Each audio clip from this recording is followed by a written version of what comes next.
अस्सलाम वालेकुम respected viewers, आप सब कैसे हैं। वंस अगेन अपने YouTube channel doctor Iman Manzoor official में खुश आमदीद। व्यूअर्स, आज का हमारा टॉपिक ऑफ कंसर्न है how to maintain and how to support healthy liver function. Viewers, जहाँ लिवर के बहुत ज़्यादा फंक्शंस हैं, जैसे कि लिवर कोलेस्ट्रॉल को कंट्रोल करता है और बॉडी के अंदर बाइल प्रोडक्शन करता है। लिवर का फंक्शन इम्यूनिटी में है। इसके अलावा लिवर का prime function red blood cells की प्रोडक्शन में है। आयरन को मेक करता है।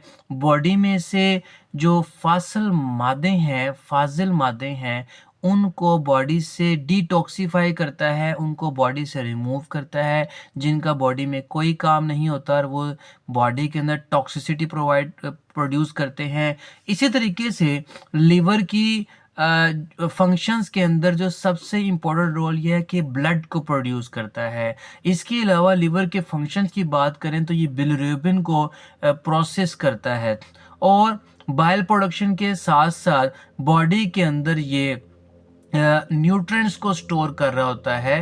तो इस लिहाज से लिवर के फंक्शंस को मेंटेन रहना बहुत ज़रूरी है। लेकिन अगर खुदा ना खास्ता किसी वजह से लिवर डिसऑर्डर हो जाए, लिवर इन्फ्लेमेशन हो जाए या फिर लिवर की सिरोसिस हो जाए, स्केरिंग ऑफ टिश्यूज हो जाए, जिसको हम सिरोसिस ऑफ लिवर कहते हैं, या जॉन्डिस हो जाए जिसमें वाइटनिंग ऑफ आइज हो जाती है, या फिर खुदा न खास्ता डायबिटीज़ कंडीशन आ जाए जिसमें ब्लड शुगर मेंटेन नहीं रहती, या फिर जॉन्डिस हो जाए, या फिर इनडाइजेशन के साथ साथ बॉडी के अंदर टॉक्सिसिटी, ब्लड के अंदर टॉक्सिक मैटर ज़्यादा हो जाए, तो ऐसी कंडीशन के अंदर लिवर की जो फंक्शनैलिटी है वो अफेक्टेड होती है।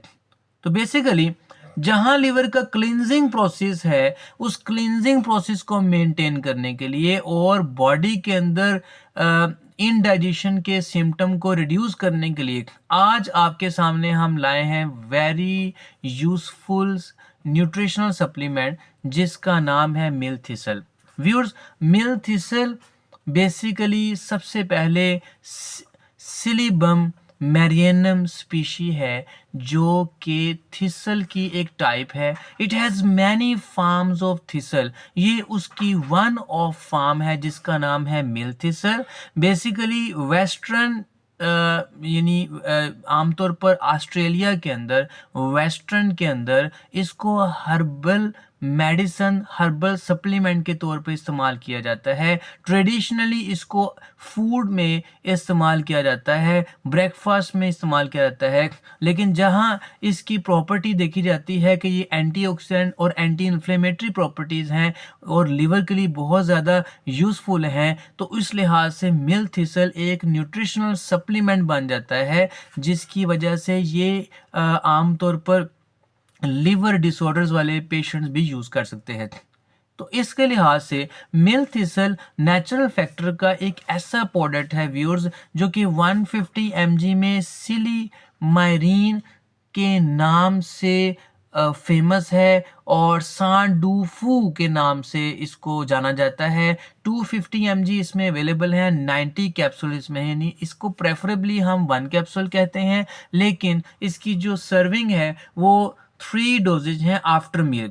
तो मिल थिसल का बेसिक फंक्शन क्या है कि ये क्लींजिंग प्रोसेस में हेल्प करता है, लिवर की एक्टिविटी को इन्हांस कर देता है, और दूसरे नंबर पे ये सिम्टम्स ऑफ इनडाइजेशन को रिड्यूस कर देता है। इसके अलावा मिल थिसल की सबसे इंपॉर्टेंट प्रॉपर्टी व्यूअर्स ये है कि ये इनडाइजेशन के साथ साथ डायबिटीज़ वाले जो पेशेंट्स हैं वो यूज़ कर सकते हैं, जिसकी वजह से पैंक्रियाज और बॉडी में जो है वो इम्यून लेवल मेंटेन रहता है। स्टमक डिसऑर्डर्स वाले पेशेंट्स को यूज़ कर सकते हैं।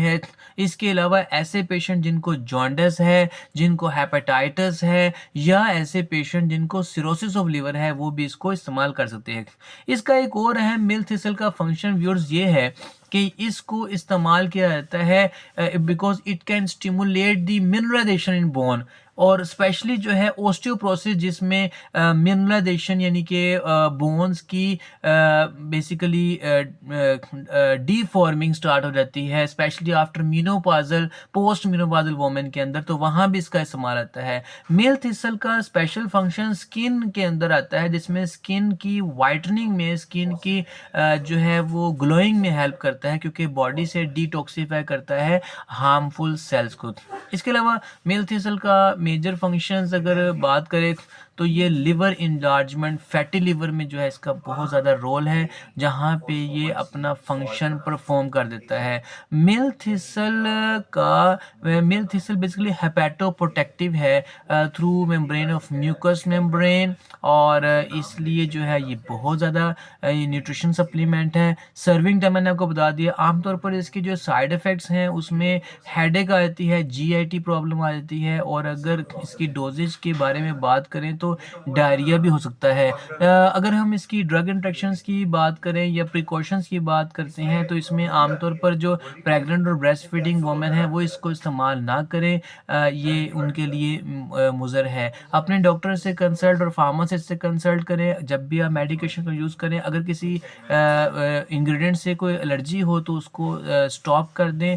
इसका डेली यूज़ आप इस्तेमाल कर सकते हैं। उम्मीद करते हैं कि आज का टॉपिक कंसर्न आपको पसंद आया होगा। अपने और पूरी फैमिली का ख्याल रखिएगा। पाकिस्तान जिंदाबाद।